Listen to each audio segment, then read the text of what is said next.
another Clinton supporter who is accused of sexual allegations. Have you heard about Weinstein? And also, is this NFL thing still going on? Also today on the Truth Hour, the authorities in the Vegas massacre have readjusted their timeline, and President Trump is set to decertify the Iran nuclear deal. This and a lot more today on this action-packed hour of the Truth Hour.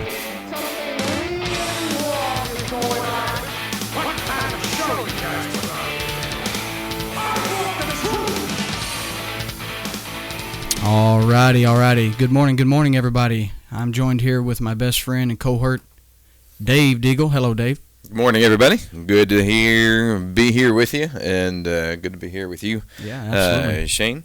And thank you guys out there for joining us this morning. We had a little hiccup there a while ago trying to get on, but hopefully if... Technology is always a wonderful thing. And guys, we're learning as we're going, so it isn't like we're certified in this. We're everybody's like, professionals. No, yeah, we're professional amateurs. So there you go. We are proud to be so. So, guys, we got a action-packed, multi-topic story line today. So, Dave, I don't know what your thoughts are on what you'd like to lead out with.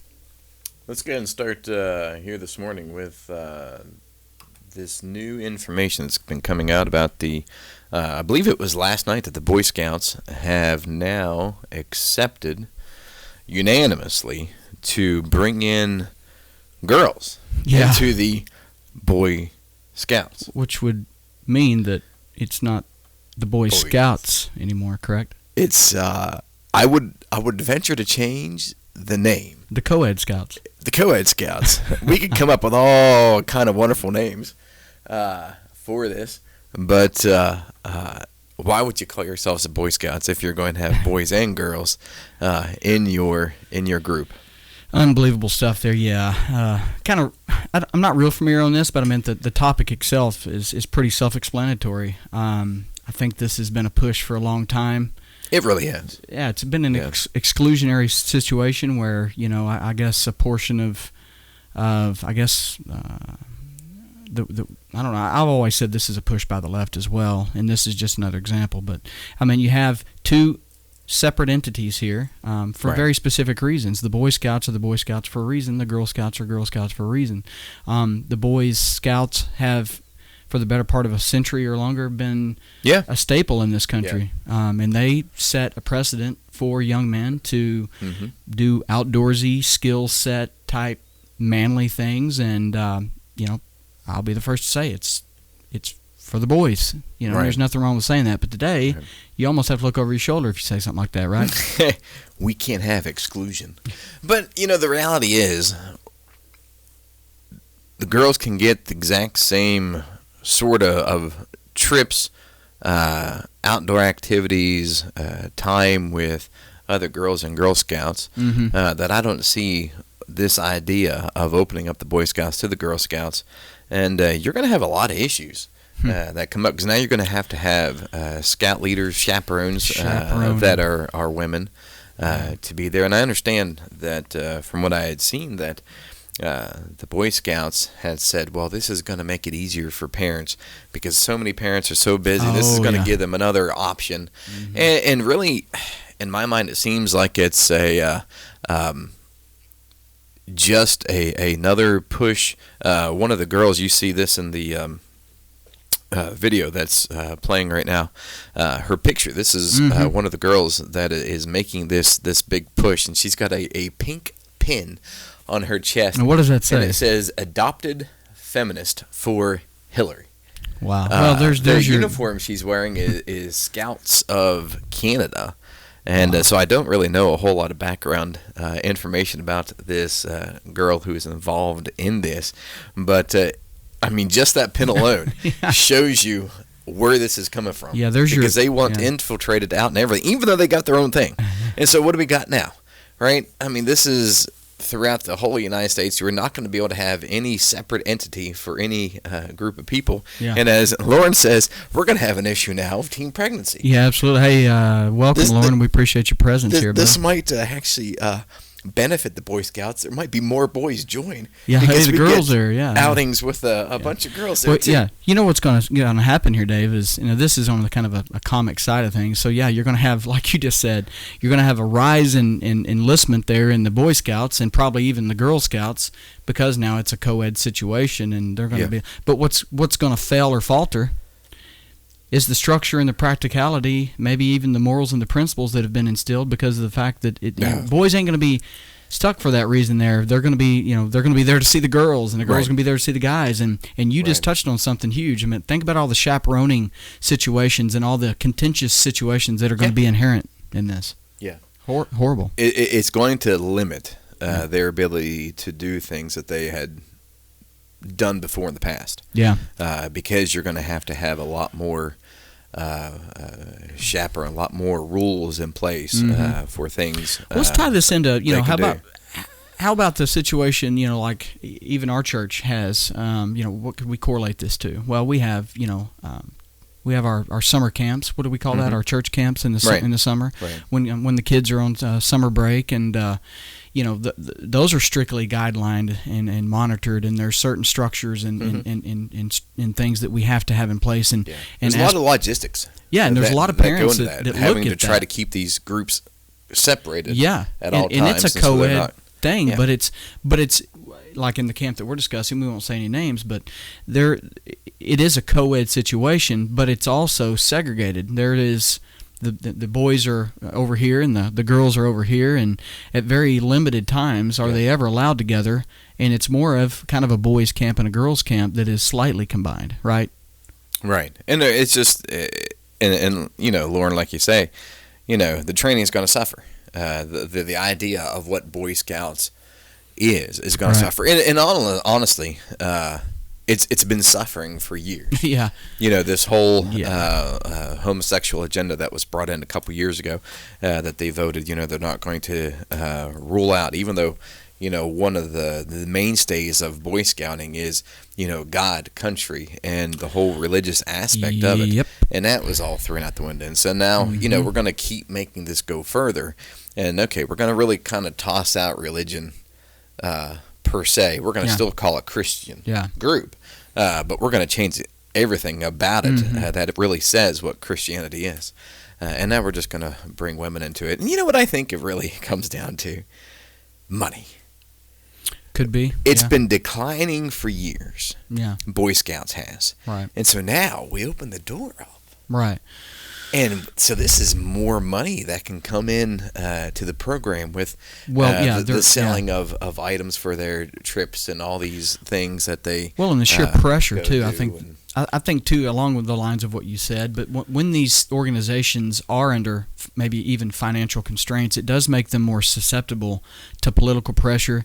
I mean, you think about this. They're another organization in a line of many that have been hit by probably the LGBT, I don't know how you even say community, the gay rights thing. Yeah. And like you said, this is a moral, ethical, and principled organization that is directly rooted to faith in God. Was more ethical. And that has been under assault, and the foundations, the undergirding of this has been eroded for years. And so it's susceptible to, you know what, I've got the right to be there. Why ain't I there? My friend's gay. Why can't he be there? I'm a girl. Why can't I be included in the boys club over here with the Boy Scouts? Yeah. And so after a while, the pressures that be eventually succeed. Mm-hmm. And what it comes down to, in my mind, is Satan. Absolutely. All these things. It's a Christian-focused organization. And so how does Satan get his foothold in there to make these changes, to change people's minds of what the Bible says Christianity is, and the things we should be doing, and not so much the inclusion of the girls into that, but there can be lots of problems that come up from that. But this whole accepting of the homosexual portion of that, when the Bible teaches that those things are wrong. And so if Satan can continue to drive his wedge in there and cause this to lose its Christian identity, then he wins. Yeah, or even if he blurs it or dilutes it, and that's exactly where we're at right now, and it's on the verge of collapse. I mean, you give it a number of years, it's going to be a shell of what it once was. Yeah. That was a thrill. I mean, I was in the Scouts. I remember when I was preteen going, and I don't even remember how far I got. This is in Big Spring, Texas, back in the day, in the late 70s, early 80s. I mean, I remember just being all about that, learning how to do these skills. You know, you look up to these I don't know what you call them even now, these scout leaders, and they teach you these skills and some of these principles, and they lead by example. That alone's dying in this country, and here's yet another good sign of that. It's something that we need a lot more of. Yeah. Yeah, but unfortunately, it seems to be going to the wayside. Absolutely. What else we want to talk about? It's here? going to be a politically correct club. You Good. got that right, Lauren. Yeah. I just want to put a plug out there. Let's get a plug for this other group. It's called Trail Life USA. It is an alternative to the typical mainstream Boy Scouting. It is an absolute, I like how they word, unapologetically Christian-based group.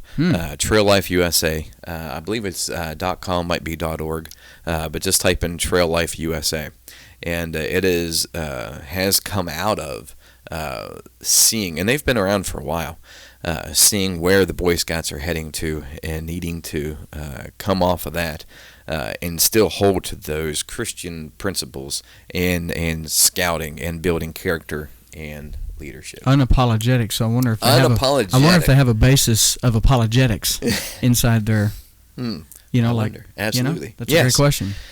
That's great a Christian plug values right there, folks. Well, that's great. So we'll just we'll keep all that in our prayers and move on. And unfortunately, that's just another drip of some of the I believe some of the left's agenda on this country. So what else we want to go to here, Dave? You got anything ready to pull up there? Let's talk about school. My kids hate school, but yet I send them to school, and I trust that school is teaching my children the things that they need for life skills. Right. Reading, math, history, core life skill things. And every day we come home, and the children sit around the dinner table, and they tell what they learned in that day, what they did throughout the school. And could you imagine your 6th grader coming home from a Georgia school, Lithonia Middle School, and on the screen you see a picture that was taken, this is provided to us from Fox 5 down in Georgia, that of the assignment that is I'm given actually to seeing it now. This 6th grader. Yeah. Define a woman who is attracted to a woman. Define a man who is attracted to men. Define a person who is attracted to men and women. Why would those things they don't belong in the school curriculum, period. You shouldn't even be engaging your kids in something that even promotes those thoughts. That's not their job. And especially in 6th grade, where your child is still at such a vulnerable age, figuring out who they such an innocent time, 6th grade. Well, not so much nowadays. Shouldn't be, and to be subjected to having to even know these words, and then to have that thought process of what does this mean? Yeah, and then and then here's the other side of that.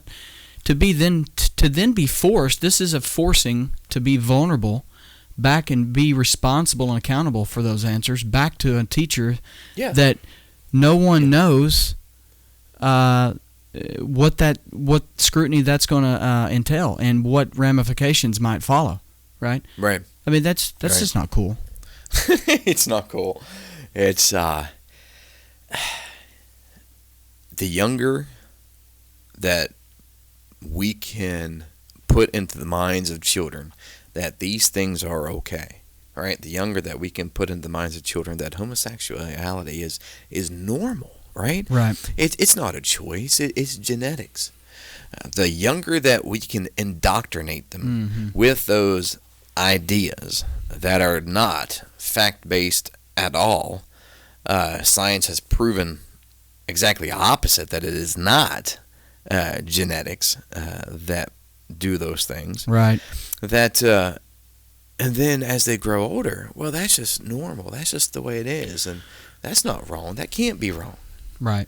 And it absolutely is. And great points. And let me tell you what I believe that this does. And don't get me wrong here. I bring my children up to question things. I bring my children up to have a healthy element within their own thought process, to trust but verify, not to just go along to get along. So don't get me wrong in this statement, but what this does is it's teaching outside of the family unit and outside of the family home. It's starting the process, like you said, of, and I sum this up in one word, it's teaching kids to doubt, to not trust, and to go against the grain as it pertains to morals and ethics. And it's opening up the doorway or a crack in their thought process that might not have otherwise been there. Right. Absolutely. Which is not good. Yeah. All just to have us all assimilate to one. We can make a full show out of stuff like that right there. There's a lot of that going on. Yeah. As we move to the next topic, I just want to put a plug out there that if anybody wants to send us, join us with the live chat. If you're live with us right now, and after the show, if you're watching this as the recording here on YouTube, you can always email us questions of anything that we are talking about on truthhourradio@gmail.com, truthhourradio@gmail.com. And Zenadine says, welcome, sir. Nice to have you with us. Do I have sources about the non-genetics? I totally agree, but some of the sources I need to prepare myself for the kind of argument people will throw at me. I know. Yeah. One of the big things, and I don't have sites right now, but whenever we completed the Human Genome Project, there was not a gene that was found that was linked to the quote-unquote homosexual gene. But I will, hopefully by the time anybody's watching this as a recording, there will be a link in our chat discussion, whatever that's called here on YouTube, and I will post some links and some sources for that, and so that you can go to and see some evidence that homosexuality is not genetics based. Right. So great question and comment there, Zenadine. We appreciate you being here with us this morning. And Dave, we want to transition here. Yep. Let's, if you can, let's pull up that snapshot you got for Vegas, if you do. There we go. So, guys, we're going to talk about the ongoing saga of the Vegas massacre and the tragedy that happened out there in Las Vegas. Just kind of, we won't go back and regurgitate everything that's been said, but as things have been unraveled or unveiled, it becomes a new story almost every day. Yeah. With something new just coming up, and new evidence and new this timelines and new theories. I'm going to tell you what, and once again, we got into just throwing out some common conspiracies that have been thrown out and all that and actually considered. And I'm going to tell you what, the investigation, the authorities over this have absolutely just botched this whole thing up to date, in my opinion.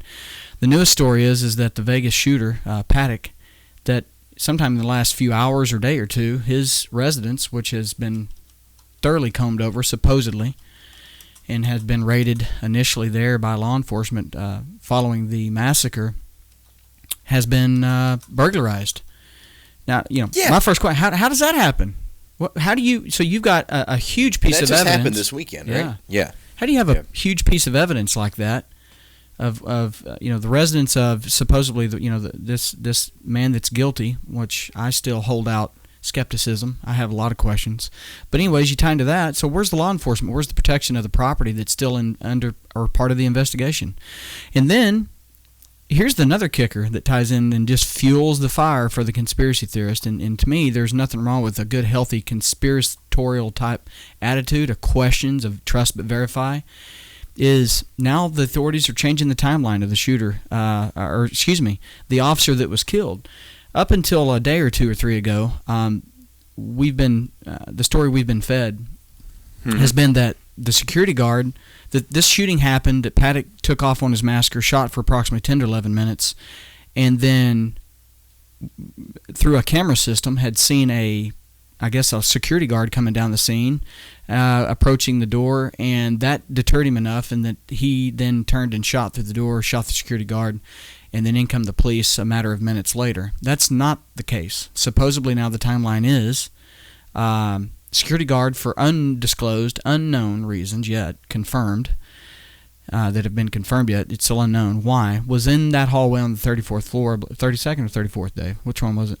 34th floor? No, 32nd. I'm not sure exactly. Either one, okay. Was, yeah. So he's coming down there, and now the new timeline is he shot before the shooting ever takes place. Yeah. And then here's the really troubling thing.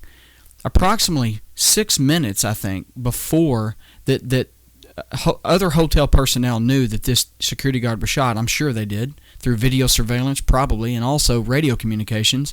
They knew that somebody had shot through the door, and supposedly the investigation shows that Paddock shot 200 rounds through the door at this security guard. And you don't call and they don't call 911. They did not. They withheld calling the police for 6 minutes, and then Paddock turns his weapons on the crowd and opens up. So you have a 6-minute delay. Why? And then cops get in there after he's done all he's done. Paddock ended this on his own terms. He killed himself after he basically had created all the carnage he wanted. Where is the responsibility of how this all came down? Why wasn't the cops called earlier? Why wasn't there more of a response? Can anybody answer that? I just don't understand how, if it is true, it's just completely coming out. If it is true that he shot 200 rounds at this poor security guard that's at the hotel, and the guy got shot once. I heard in the leg. Yeah. I mean, that's pretty miraculous in itself. He was lucky. Something's off on that. But how does nobody else hear 200 rounds being fired? There is an audio. All this time before, and then nobody makes a phone call? Yeah, there is an audio. There's an audio of a guy, Dave, and it's believed to be a staffer or somebody with the hotel that's talking, an audio that surfaced. We don't have it for you guys, but it's something that goes along the line of, this guy says, "Hey, there's somebody shooting a rifle on the 32nd floor. We need to get somebody up here." Now, we don't know where this falls in line. This isn't the security guard that got caught or shot. Got shot, yeah. But where all this falls. And then, look, guys, there's other things that have come forward. I mean, here's the other thing. The first responders, the guys that first breached that door, the first individuals on scene of law enforcement, on scene that saw this carnage, witnessed all the evidence, what are they doing on 60 Minutes? A matter of days later, in an open investigation where a motive has not been declared and all the evidence has not been gathered. What on God's green earth is any segment or sector of that investigation personnel doing on a main TV show like 60 Minutes, spilling their guts about everything they think is the truth? And this guy on this 60 Minutes clip even went ahead and acknowledged, Dave, that there was a supposed note found. But guess what? Here, add to the conspiracy theories, it wasn't like a manifesto like we would want to, supposedly. You know what was supposedly on this note, Dave? It was trajectories.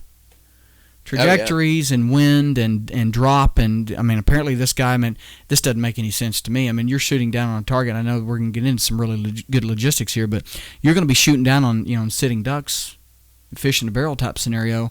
I'm thinking you're not really caring about drop of the bullet, distance, and all of that. I mean, especially if he's using bump stock. Yeah, and a quarter mile away. I know they're talking about banning it, and you can't buy one now because the manufacturers have just shut down their websites. At least last week when I went to go look, cheaper than dirt, unavailable. Gone. We talked about that. Yeah, one of the big manufacturers of the bump stock, you can't even order it from their website anymore. But they're toys. because you can't get any accuracy at all, and you've got to be able to position yourself right so that as the gun fires back, it's slapping. I mean, that's literally what it does. The trigger slaps your finger, which you lose accuracy every time. And it would be odd to be able to get your gun back in position after reloading. The whole thing is just a mess. Unreal. Just a mess. But anyways, that's we're just going to touch base on that. And that's about it on that, guys. I mean, it's yet to be discovered exactly what I believe this man's motive was. I believe there's a lot of things that are still yet to be told, and there's, I believe, some things being kind of slow walked, to say it politely. Yeah. I kind of do believe there is some sort of a cover up, but until I have more information, I won't actually go there. So and as Lauren says, I know Lauren is one of our veterans. Yep. You were out in Afghanistan and Iraq, if I remember correctly. Yeah. And he says, you would have to reload to do all this, and it takes so much more time. Which leads into why they think he might have had a drum set up. He might have even had like a belt feed set up. But none of those things were. You would find those things. But it wasn't located in the room, which then fuels the fire of multiple shooters. Where's all this? It could have disappeared. Hey, Tim Skills, we appreciate you. Thanks for being here with us. And hi back. So, you want to transition out of something? Let's go somewhere else, Dave. Yeah. You pick one. Hey, but as we are moving on to another topic, this is an absolute symptom, of all these things we've been talking about, of what happens, when we get in this mentality, and we're going to get into some deep stuff here in a minute with this type of mentality, but, just this, maybe he's crazy, maybe he feels entitled, but this is the mentality that you are worth less than I am. Yeah. Because if he felt that all those people who were down there at that concert were people of value because God created them, it would take a lot more to kill those people. Yeah. But if you just think of them as nothing more than shooting fish in a barrel, and I'm just going to do what I want to do and I don't care. Right. We've got to pray for the mindset of people. That they understand the worth of every human. Absolutely. No matter. And I'm tied up in the conspiratorial side of things on this, so I personally, I'm going to go on record as saying I don't yet want to give full acknowledgement to Paddock as being the only guy in this, or the guy at all. I don't really believe what I believe yet. I just don't. Yeah, I just don't. There's so many inconsistencies out there. But there's also a lot of lunacy involved as well. Yeah. So I definitely don't want to dive off on that. But there's still too much left out to be judged here before I can actually draw a line where I think I stand on this. But anyways, time will tell, guys. All right, let's transition. Dave, you pick something. Oh, Weinstein. Weinstein. This entitlement mentality, right? Yep. Lead in on this, bud. Sinful things that are. Lauren says his name's going to be in those history books. Absolutely. Like all these crazy guys that go down with that notorious name associated. You can go down through the list, from the guys from Columbine, from the guys Dylan Roof, and all these other goofballs that are doing these things. But Weinstein. You guys have probably seen this on the news, the audio. That was a sting. Why did it take a sting to have to be had for this guy to actually finally face some charges of allegations of sexual assault, when this was time and time again these things happened? Yeah. He's Dave, and good points on that. He is, and from my investigation, my study up on this is, Weinstein was what you might consider one of the untouchables. He is Hollywood. He co-produces or cross-produces a lot of shows for big companies. He has helped over the past number of years or couple of decades get a lot of what are mainstream actors their footing in Hollywood. He's actually helped them get their start. So you have this situation, and let's don't forget this. He is a major donor to the Democratic Party. Multiple donations to multiple candidates, situations, Barack Obama, the Clintons, multiple people and a lot of different things. And now they're asking, well, the situation is this is dirty money, right? This guy's basically a dirty guy with dirty agenda, and why are you keeping that money, guys? Right? Well, so Clinton's on the record, and we don't have anything to show all that this morning, but she was on the record yesterday stating, asked on a interview, why ain't you giving that money back? Well, her exact statement is, well, there's nobody to give the money back to. So in other words, you can't give it back to Weinstein. So her statement is that, well, she's going to donate it. And then she was quick to declare, well, yes, and I give 10% of my income every year to charity. So, and that's what that'll be, is what she said. So, I mean, whatever, however you want to slice it, this guy was an elite. It's still dirty money given to dirty people. Yeah. Doing dirty things. I mean, whatever. Yeah. I mean, not that the money, if it is given to charity, that those charities are dirty, but the money from Weinstein,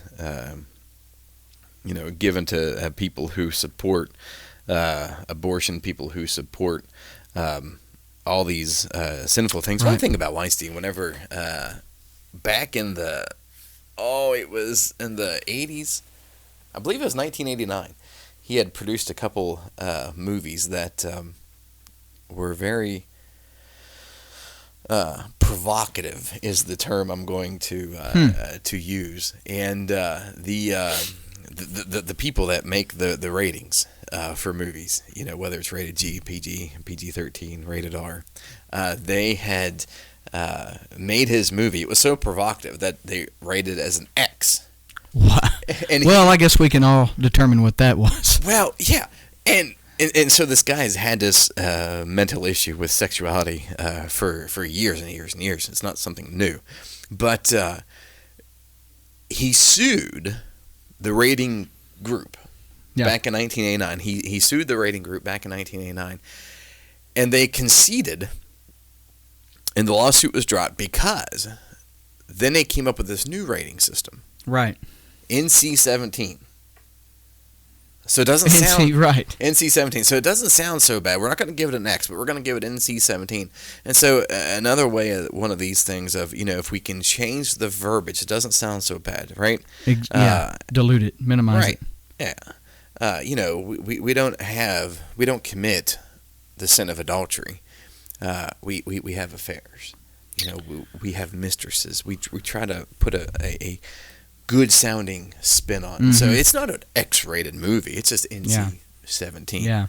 Well, let me throw something in here on this Weinstein deal. So this gentleman, and I was just looking him up, guys, and apologies, poor prep here on my part, but the gentleman that broke this has been one in a long line of people and entities that have probably sought to break this open for the last number of years.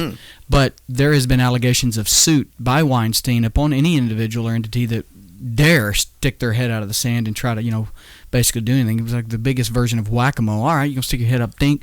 So anyways, this gentleman, I think, was working for, I believe, at NBC. Anyways, he walks in with he went to NBC. Yeah, he went to NBC. Yeah. So he goes in with all of this. They got the police sting video. They got all of this stuff. They got this. He's basically on tape. I'm sure a lot of you have heard it. He's on tape with one of these ladies, and he's basically had groped her the day before. The lady even questions him on tape about why he groped her and grabbed her breast, and he says, well, I'm used to that. It just happens, and then please come in. And so anyway, so long story short, he has that. He's got all this other eyewitness testimony. He has an official vetted story, which in today's fake news era is very, very rare. It's vetted. There's facts. Yeah. He walks into his employer or NBC, and they basically turn a blind eye to it and say that it wasn't presentable at that time. So he then walks into the New Yorker, and they ran with it, and the rest is history.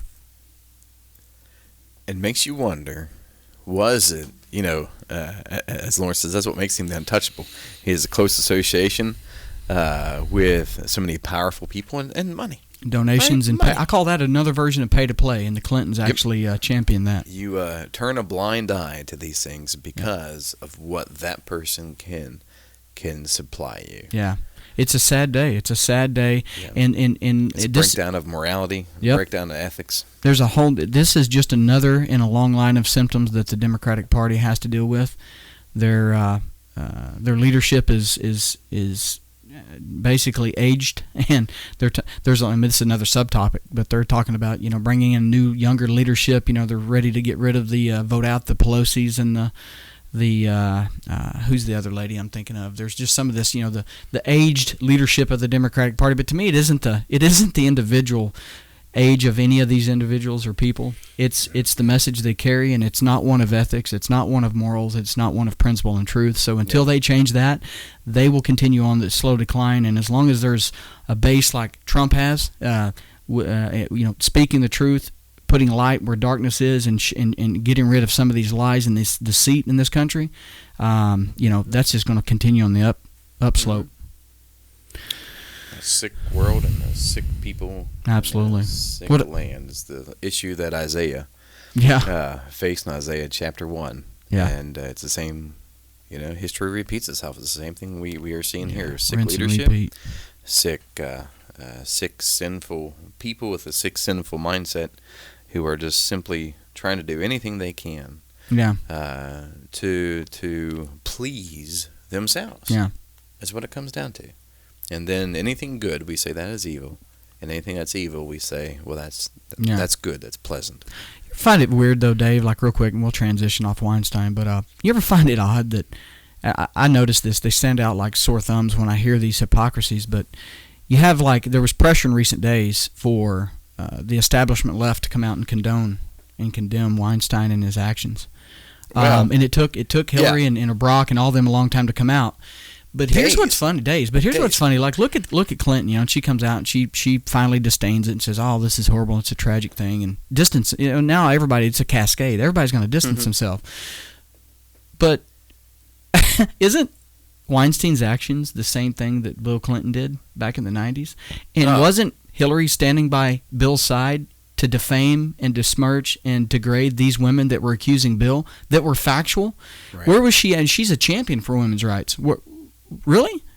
She's a champion for women's rights, but she's going to sit there and live with the same guy and stay married to, I guess kudos for that, staying in covenant, but to defame the women that went against her husband for the same situations, gropings, basically rapes, a lot of different things, and you're a champion for women's rights, but you're going to stand next to your husband. It doesn't it doesn't make sense at all. No. This mentality of these people. Yeah, they actually have their own law, man. I mean, it's a whole other segment. Yeah. And we can't even begin to understand that. You can live how you want to live and do what you want to do, as long as you don't get caught. And then once you get caught, we're not your friend anymore. You're somebody else. Even though in the closet, I know this has been going on for years. Yeah. And I don't have any trouble with it. All those actors too. Good point. Yeah. Yeah, good point. All right. And you ever notice a lot of the people on the left, and it's really anybody in general that doesn't want to get caught, like the Anthony Weiners, the Weinsteins, anybody, when they're finally caught. There's a whole trail of people who are Clinton supporters that were involved in these very same things, and these same allegations. But isn't apology an apology if it's only offered after one's been caught? I mean, in other words, are you truly repentive if you're only basically doing it because there's no other rock to hide under and everybody knows? Knows. A true repentant heart, I'm not, and we can't judge that. Yeah. But it's funny how and they just throw themselves at the foot of the courts or at the foot of their fans or whatever, and they're like, I'm sorry, I'm caught. Are you truly sorry? That's it. I'm not sorry for my actions and my despicable behavior, but what I'm sorry for, I'm sorry that I got caught. And everybody knows that I'm not who I portrayed. And it's usually about money, man. It's about money. Yeah. So. Yeah. What else? Lawrence says, wait. My situation's different because my wife stood behind me. There you go. Yeah. It's craziness. All right. Find something on there, man. We still got about 15. How about we talk for a few minutes about the NFL, and it's still sweet. And Lauren loves this topic, right, Lauren? I know you love it. Hey, but there's some new situations, Dave. You want to lead in on it? To me, this just goes to show that it's all about money, right? Mm-hmm. There are some threats that are put out there Well, the NFL is the organization is a non-profit organization. I know the NFL offices have taken away of their own free will back in, I think, of 2015 their non-profit status, but the individual teams are still considered non-profit, and President Trump has been hounding the NFL about this, allowing them the players to kneel, even though in their rules, right, the NFL handbook, they're supposed to stand up for the national anthem. And then now, once the threats are made that we're going to have to look into your nonprofit status, you're making all this money, and are you really a nonprofit? And now, Goodell, Roger Goodell is like, he's going to toe the line. Well, and a lot of the people are saying this is an absolute win for Trump. I mean, he's great at going and hitting the hardcore subjects that his base and a lot of Americans, quite frankly, are standing behind. And that is, don't use the platform of the anthem.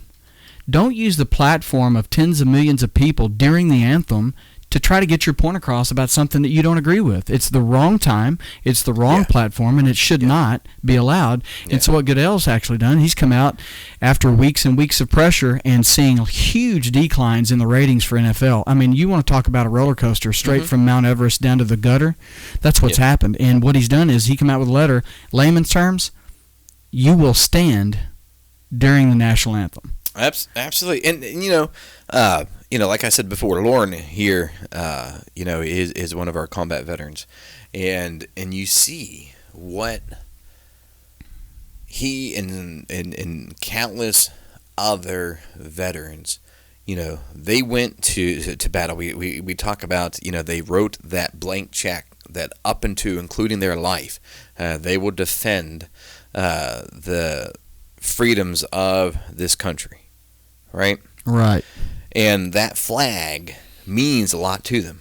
Very patriotic, and that they're even willing, even retired, willing to still defend the flag and what it means, and to see people who would disrespect that patriotism, disrespect what the nation itself stands for, not who the leaders are in some issues that we're having in this nation, but what the nation stands for.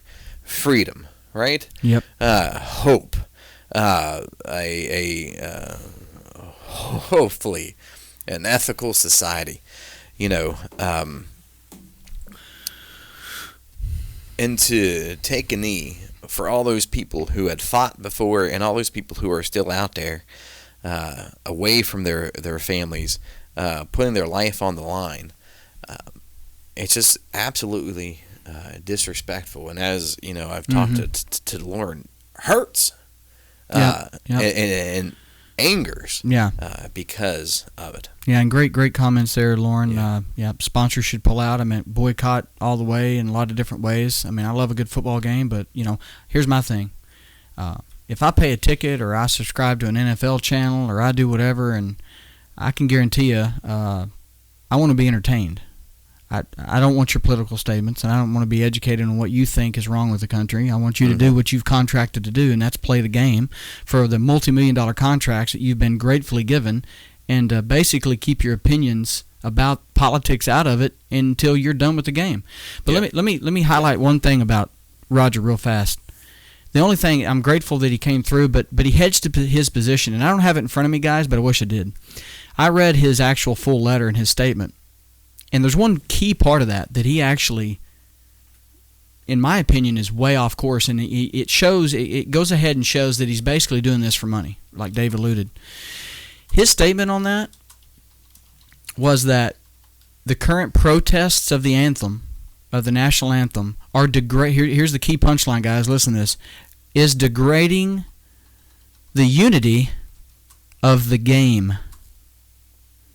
Now, that's paraphrasing, okay, so don't take me exact.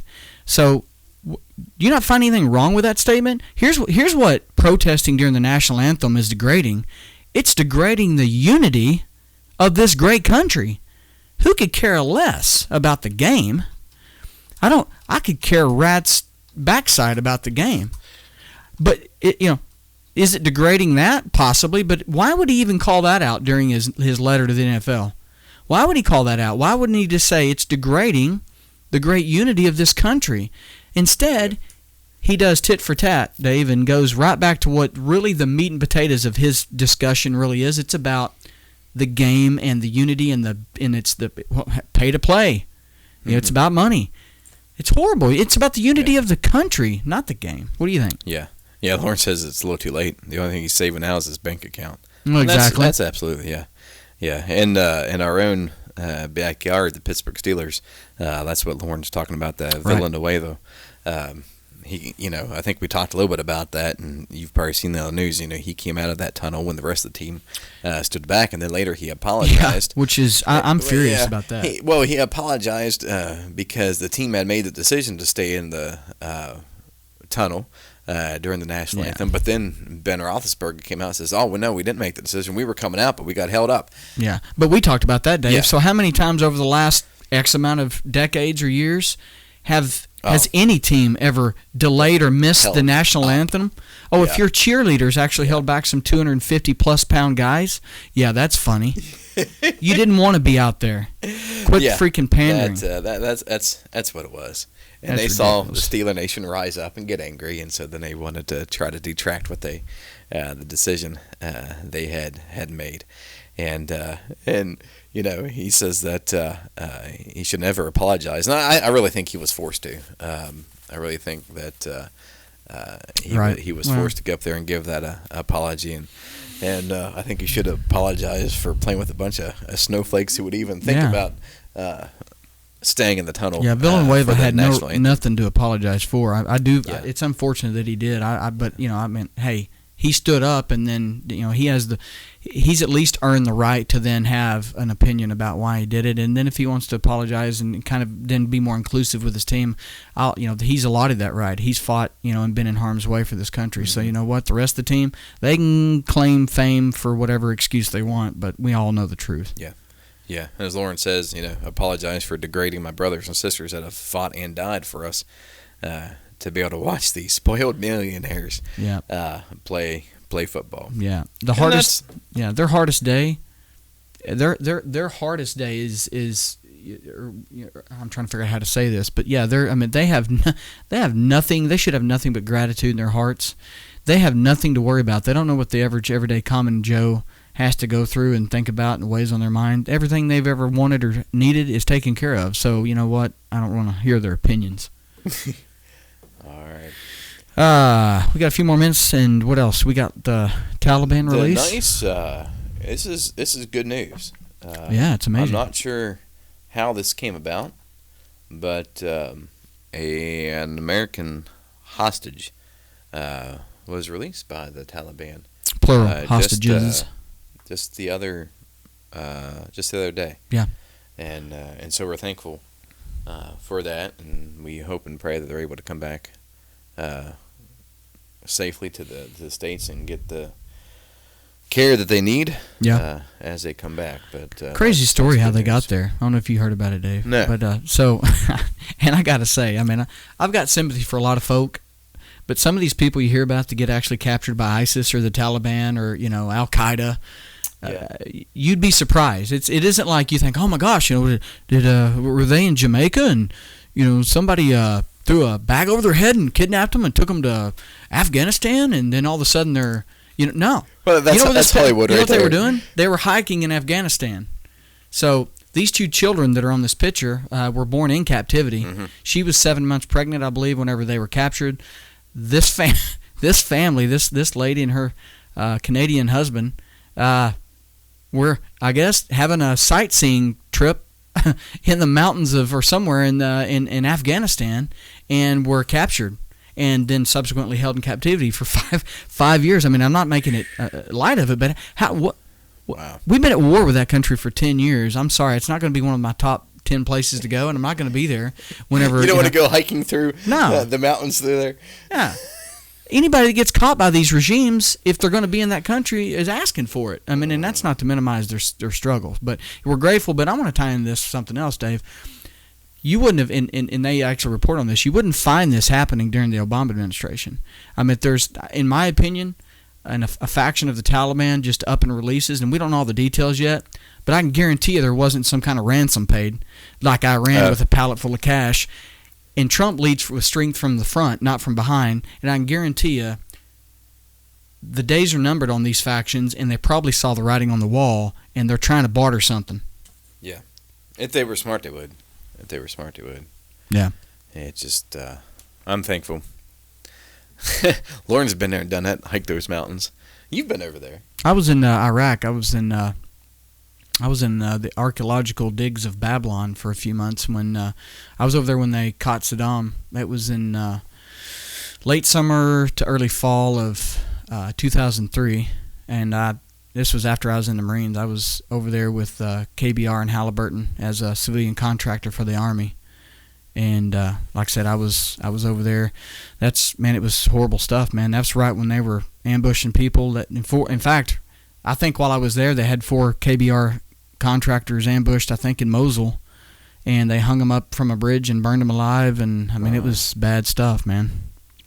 So I was grateful to be able to go there, but I'm gonna tell you what, it was an unfortunate thing because, I was over there to make money, but it was bittersweet because I could see some of my fellow service members that were over there, in harm's way, hot lead flying, IEDs going off, situations happening every day, and I can guarantee you they were making, a lot less than I was over there to be a contractor. So I didn't do that very long when I finally just decided that really wasn't the right place for me to be in that situation, making that kind of money when my fellow service members were in harm's way and dying every day for the freedom of this country. Just in my opinion, wasn't the right thing to do. So I kind of wrapped that up.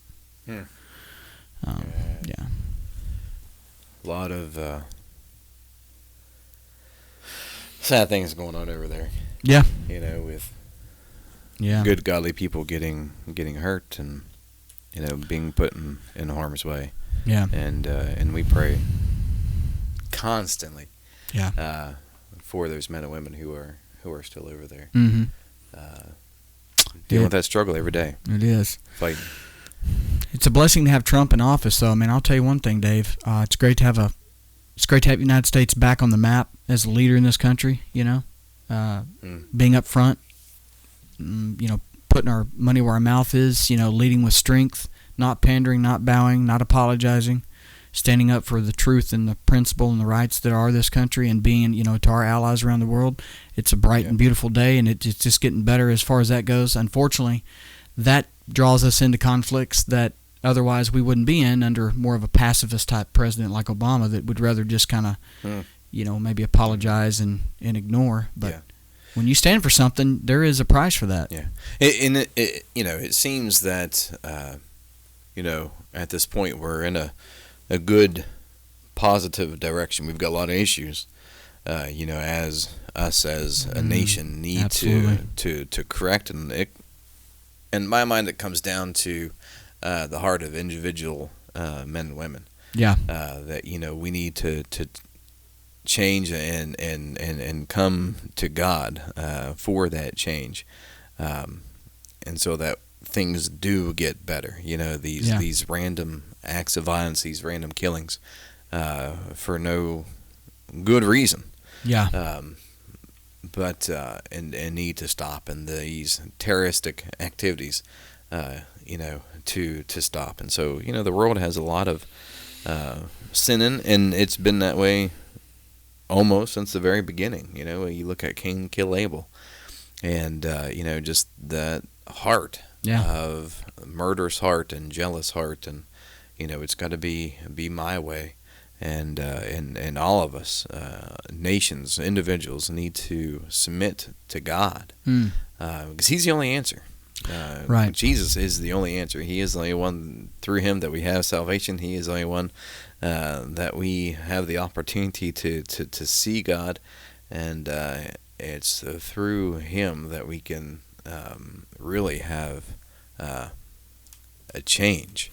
I'll say one thing, Dave, along those lines about our faith and about God, and God should be the focal point, the leadership at the head of the pinnacle here. I will say that Trump and his, he has been quick to invoke God. And he is, I mean, that's a nice you change. see, yeah, right? Have you noticed all the, like, you see a photo shoot or a video of, he'll have his prayer team around him and they'll pray, and if he's at somewhere, he invokes God and our Creator highly. I'm going to tell you what, I don't think I can remember, honestly, and I wasn't a fan of Obama, but I'm saying that because I'm not biased necessarily against him in this statement, but I honestly, in those 8 years, I don't think I ever heard him invoke, God and country once. I've heard him condemn various factions of faith and Christianity, but I don't think I've ever heard him invoke God in a positive, supportive way. It seemed all the times I saw him, anytime he would speak out about things like that, it was always in favor of Muhammad, in favor of Islam.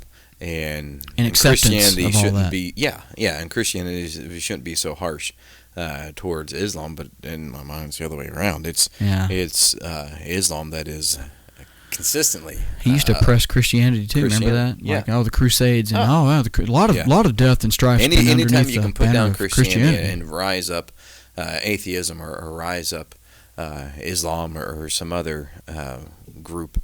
It seems like what he and a lot of other, would consider them left leaning. Yeah, and what society does a lot today, and that's why we as Christians just need to continue to bind together and to fight back. Yeah. Maybe not. Not to fight back physically, but Paul reminds us that the weapons of our warfare are not carnal, but spiritual in nature, for tearing down strongholds. Yeah, we fight for principalities. These big ideas. Absolutely. Mm-hmm. And it's coming together, united under God, under His hedge, that we fight against evil. Yeah. With Him as our leader, and the more we press that way, the better off any of us will be. Absolutely. Hey, real quick, we're going to give a quick shout out before we end here to all the people that joined us today. Thanks, Lauren, for being here. Zenadine, Tim Skills. I don't know if anybody else was on there, Dave. Do you know of anybody? We've got. We appreciate everyone. We've got others on there, but I'm not sure if I can. Please like us. Please follow us. Please promote us if you have the ability to. We do appreciate you guys. We appreciate your insight, your input, your questions. Thanks for giving us a chance to give you some political insight, to give you our Christian values, and to hopefully help you understand some of the ongoing events politically across the nation and how that falls into our Christian faith. So, absolutely, Dave, what else you think, buddy? Again, if you guys got questions and you're watching this later on, truthhourradio@gmail.com. truthhourradio@gmail.com. Don't forget to click subscribe. Don't forget to share if you feel worthy of it. We're here every Thursday at 11 a.m., Shane and myself, and we just appreciate you guys so much for joining us this Absolutely. morning. You guys are the reason we're on here, and spread the word, please. We'd love to be able to have a bigger audience, and hey, one step at a time, guys. So thanks so much for everything you do, and have a blessed day, blessed week. We will see you back here in 1 week for another action-packed episode of the Truth Hour, guys. God bless, guys. Take care. Later.